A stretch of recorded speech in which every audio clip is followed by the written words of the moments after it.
Mr.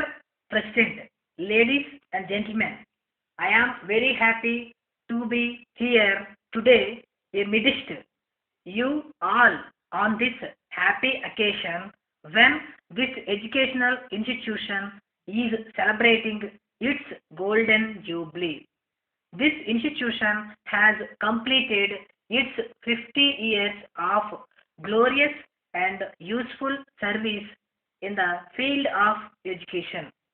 I am told that this institution was started by the efforts of a few enterprising educationists at a time when there were no schools or colleges anywhere near, and the children had to be sent to far off places for even secondary and higher education.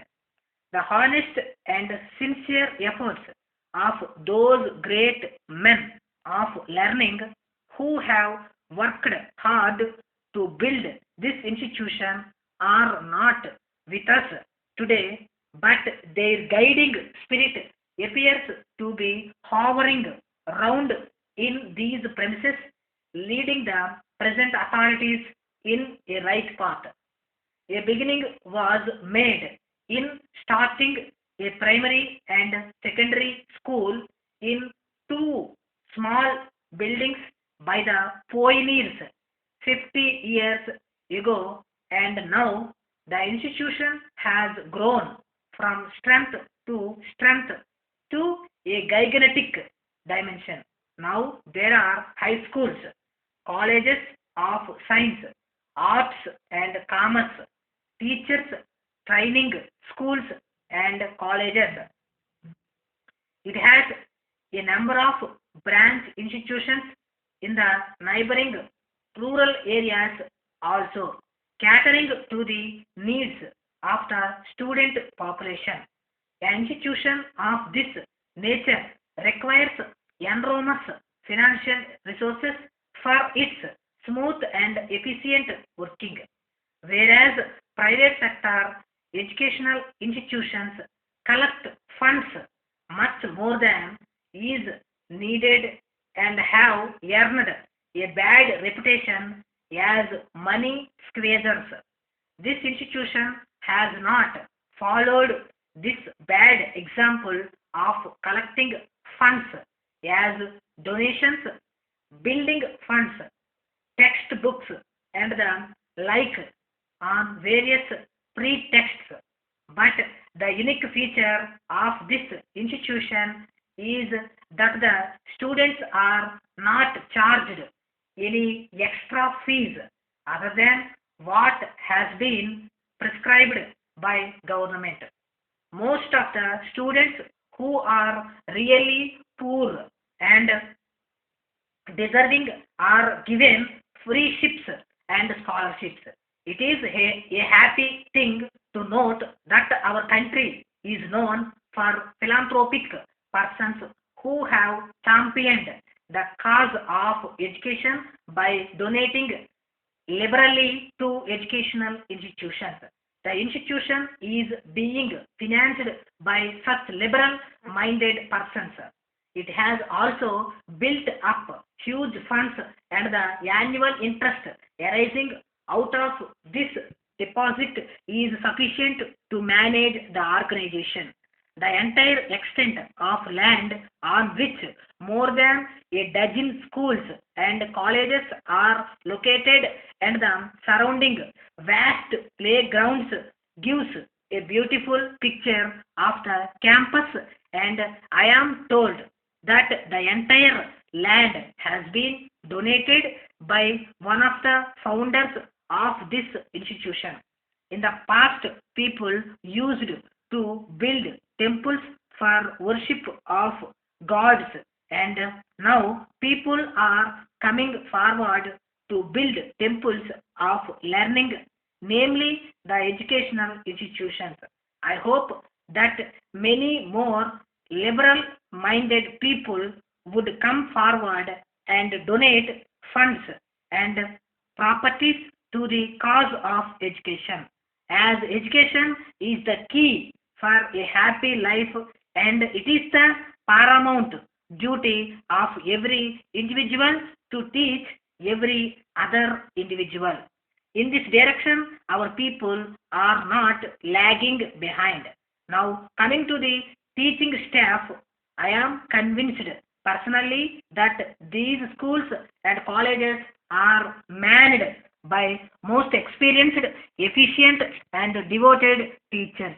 The relation between the teachers and the students is cordial, and this I know because there have been no incidents whatsoever of student unrest, disturbances, strikes, etc. in this campus since its inception, whereas it is everyday feature in many other institutions. I appreciate and congratulate the teachers and the management in this regard. I am also happy to learn that this institution is having a teacher parent association for the schools and colleges, and they meet regularly and discuss the problems to find ready solutions.